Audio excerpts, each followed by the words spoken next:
আসসালামু আলাইকুম প্রিয় দর্শক মণ্ডলী, আশা করি সকলে ভালো আছেন। আজকের ভিডিও নিয়ে উপস্থিত হলাম। ইউএমএস ব্যবহারের অনেকগুলো প্রশ্ন বন্ধুরা আমাদের থেকে জানতে চাইছিলেন। এই যে ভিডিওটা এখানে দেখছেন, এই ভিডিওতে আমরা জানিয়েছিলাম ইউএমএস কিভাবে তৈরি করতে হয়। আজ আমরা জানবো এই ইউএমএস ঠিকভাবে তৈরি না হলে তার কুফল, এবং আবারও একটা রিক্যাপ দেব কি করে এই ইউএমএসকে আবারও ভালো করে তৈরি করা যায়। চলুন শুরু করা যাক।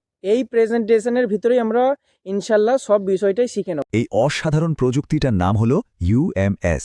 এটা এমন একটা সায়েন্টিফিক পদ্ধতি যা শুকনো খড়ের পুষ্টিগুণকে কয়েক গুণ বাড়িয়ে দিতে পারে। কিন্তু একটা বড় কিন্তু আছে, এটা একটা কেমিক্যাল প্রসেস। মানে এখানে যদি সামান্যতম ভুলও হয় তাহলে এই জীবন বাঁচানোর খাওয়াটাই কিন্তু পশুর মৃত্যুর কারণ হয়ে দাঁড়াতে পারে। তাই চলুন আমরা প্রত্যেকটা ধাপ খুব মনোযোগ দিয়ে বোঝার চেষ্টা করি, যাতে এর সুফলটা আমরা নিরাপদে নিতে পারি। তো আজকে আমরা কি জানব, একটা ছোট্ট ম্যাপ দেখে নিই। প্রথমে আমরা দেখব এর পেছনের সায়েন্সটা কি, কেন এটা কাজ করে। এরপর শিখব এটা বানানোর একদম সঠিক ফর্মুলা। তারপর আসবে সবচেয়ে জরুরি অংশটা, সতর্কতা, মানে জীবন আর মৃত্যুর মাঝখানের লাইনটা। আর সব শেষে আমরা দেখব এটা ব্যবহার করলে আসলে লাভটা কোথায়।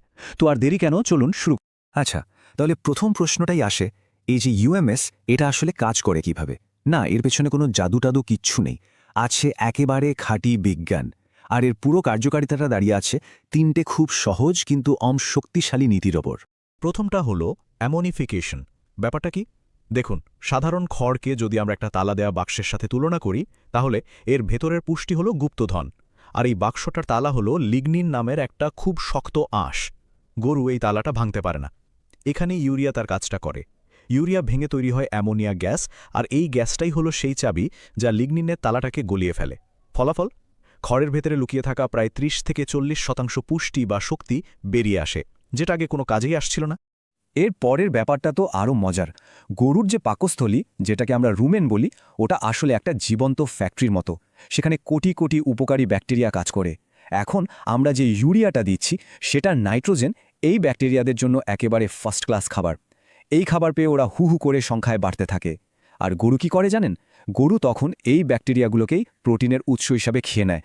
মানে ব্যাপারটা দাঁড়ালো, সাধারণ খড়টাই একটা প্রোটিন ভরা খাবারে পরিণত হয়ে গেল। এখন এই পুরো প্রক্রিয়াটাকে ঠিকঠাকভাবে চালানোর জন্য আমাদের আরেকটা জিনিস লাগবে, আর সেটা হলো চিটাগুড় বা মোলাসেস। এর কিন্তু দুটো কাজ, আর দুটোই খুব জরুরি। এক, এটা পশুকে সাথে সাথে এনার্জি দেয়, আর দুই, যেটা সবচেয়ে ইম্পর্ট্যান্ট, এটা ফার্মেন্টেশন বা গাজন প্রক্রিয়াটাকে এমনভাবে সাহায্য করে যাতে ইউরিয়াটা বিষাক্ত হতে না পারে। সোজা কথায়, চিটাগুড় একই সাথে ইঞ্জিনের তেল আবার সেফটি গার্ড দুটোরই কাজ করে। তো আমরা বিজ্ঞানটা তো বুঝলাম, এখন চলুন সরাসরি চলে যাই এটা বানানোর পদ্ধতিতে। আর একটা কথা মাথায় গেঁথে নিন, এখন আমরা যে ফর্মুলাটা দেখব এটা কিন্তু ল্যাবে টেস্ট করা একেবারে পারফেক্ট একটা ফর্মুলা।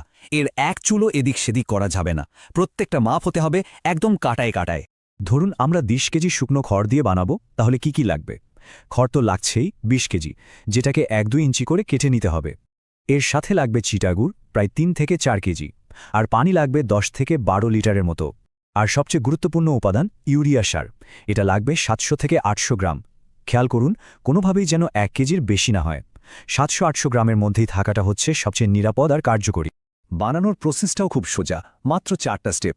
১ নম্বর, পানিতে ইউরিয়া আর চিটাগুড়টা খুব ভালো করে গুলে নিতে হবে, এমনভাবে গোলাতে হবে যেন একটা দানাও খুঁজে পাওয়া না যায়। ২ নম্বর, এবার একটা ড্রাম বা বড় পলিথিনের উপর ১ লেয়ার খড় বিছিয়ে তার উপর ওই গোলা পানিটা ছিটিয়ে দিতে হবে। আবার খড়, আবার পানি, এভাবে লেয়ার বাই লেয়ার। ৩ নম্বর, আর এটাই সবচেয়ে ইম্পর্ট্যান্ট স্টেপ, পুরো মিশ্রণটাকে খুব ভালো করে চেপে ভেতরের সব বাতাস বের করে দিতে হবে।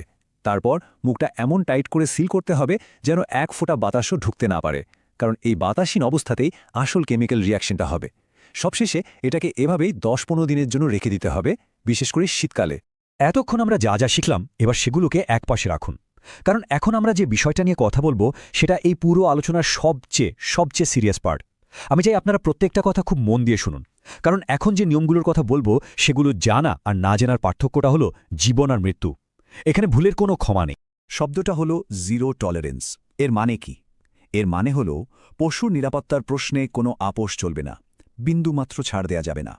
যদি আপনার মনে 1%ও সন্দেহ হয় যে খাবারটা ঠিক আছে কিনা, কোনো ঝুঁকি নেবেন না, সাথে সাথে ফেলে দিন। তাহলে প্রশ্ন হলো, বুঝব কি করে যে কোনটা ভালো আর কোনটা নষ্ট? দুটো খুব সহজ উপায় আছে, আপনার নাক আর চোখই বলে দেবে। ভালো ইউএমএস থেকে একটা ঝাঁঝালো অ্যামোনিয়ার গন্ধ আসবে, আর এর রং হবে সুন্দর গাঢ় বাদামি। অন্যদিকে যদি দেখেন কোনো ভ্যাপসা পচা গন্ধ আসছে বা সাদা কালো ফাঙ্গাস পড়ে গেছে, ভুলেও ওটা পশুকে খাওয়াবেন না। ওটা তখন আর খাবার নেই, ওটা হয়ে গেছে মারাত্মক বিষ, আফলাটক্সিন, যা সোজা পশুর লিভারকে অ্যাটাক করে। আর একটা খুব জরুরি কথা, এই খাবারটা কিন্তু সব পশুর জন্য না। 2 ধরনের পশুকে এটা দেওয়া একদম নিষেধ। কারা তারা? প্রথমত 6 মাসের চেয়ে ছোট বাছুর, কারণ ওদের পাকস্থলী মানে রুমেন তখনও ঠিকমতো ডেভেলপড হয়নি, ওরা ইউরিয়া হজম করতে পারবে না।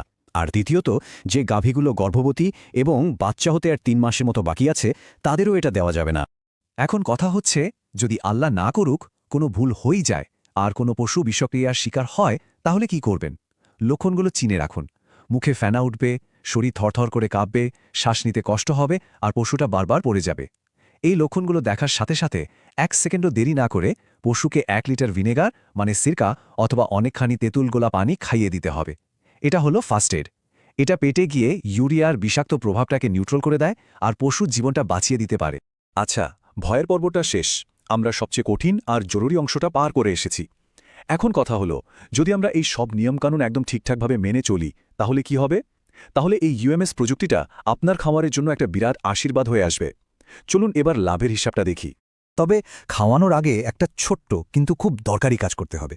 ড্রাম থেকে খড় বের করে সাথে সাথে কিন্তু পশুকে দেওয়া যাবে না। এটাকে আধা ঘন্টা থেকে 40 মিনিটের মতো সময়ে একটু ছায়া জায়গায় মেলে রাখতে হবে। কেন? কারণ এতে যে বাড়তি ঝাঁঝালো অ্যামোনিয়া গ্যাসটা থাকে সেটা উড়ে যায়, ফলে খাবারটা পশুর জন্য আরও বেশি নিরাপদ আর টেস্টি হয়ে ওঠে। এর প্রথম আর সবচেয়ে বড় লাভটা কি? টাকা বাঁচবে, সরাসরি আপনার পকেটে টাকা বাঁচবে। আপনার খামারে যে দানাদার খাবার কিনতে হয় তার খরচ প্রায় 30% পর্যন্ত কমে আসবে। একবার ভাবুন, এটা একজন খামারির জন্য কত বড় একটা সাপোর্ট। শুধু যে খরচ কমছে তা কিন্তু নয়, আপনার আয়ও বাড়বে। কারণ এই পুষ্টিকর খাবারটা খেলে গরুর স্বাস্থ্য ভালো হবে আর দুধ বা মাংসের উৎপাদন প্রায় 15 থেকে 20% বেড়ে যাবে। মানে কি দাঁড়ালো? একদিকে খরচ কম, আরেকদিকে আয় বেশি। এটাই তো একটা সফল খামারের আসল হিসাব, তাই না? সবশেষে একটা কথা বলতে চাই, এই যে এত সব বিজ্ঞান, এত সব প্রযুক্তি, এর সাথে আমাদের নৈতিক দায়িত্ববোধটাকেও কিন্তু জড়তে হবে। পশুপালন তো শুধু একটা ব্যবসা না, তাই না? এটা একটা আমানত। আমাদের একটা ছোট্ট ভুলের জন্য যেন কোনো বোবা প্রাণী কষ্ট না পায়। আমাদের প্রিয় নবী মুহাম্মদ সাল্লাল্লাহু আলাইহি ওয়াসাল্লাম বলেছেন, প্রতিটি সজীব প্রাণীর প্রতি দয়া প্রদর্শনে পুরস্কার রয়েছে। এই হাদিসটা আমাদের সবসময় মনে রাখতে হবে। চলুন আমরা শুধু আবেগ দিয়ে নয়, সঠিক জ্ঞান আর বিজ্ঞান দিয়ে আমাদের খামারগুলোকে আরও সুন্দর আর নিরাপদ করে তুলি। তো বন্ধুরা, আপনারা দেখলেন কিভাবে ইউরিয়া এবং চিটাগুড় ব্যবহার করে খড়ের পুষ্টিগুণ বাড়ানো যায়। পদ্ধতিটা কিন্তু খুবই কার্যকরী। এতে খামারের খরচ প্রায় 30% কমে যায়। তবে একটা কথা আমি বারবার মনে করিয়ে দিতে চাই, সতর্কতাই আসল। ভিডিওতে যেমনটা বলা হয়েছে, ইউরিয়ার পরিমাণ যেন কোনোভাবেই 700 থেকে 800 গ্রামের বেশি না হয়। আর ছোট বাছুর ও গর্ভবতী গাভীদের এই খাবার দেওয়া থেকে বিরত থাকতে হবে। আমাদের কাছে ব্যবসার চেয়েও অবলা প্রাণীর জীবন অনেক বেশি মূল্যবান। এই পদ্ধতি নিয়ে আপনাদের কোনো প্রশ্ন থাকলে নিচে কমেন্টে আমাদের জানান। আর ভিডিও ভালো লাগলে একটা লাইক দিন এবং আমাদের চ্যানেলটাকে সাবস্ক্রাইব করে রাখুন। দেখা হবে পরবর্তী ভিডিওতে। ততক্ষণ সবাই ভালো থাকুন, সুস্থ থাকুন। আল্লাহ হাফিজ।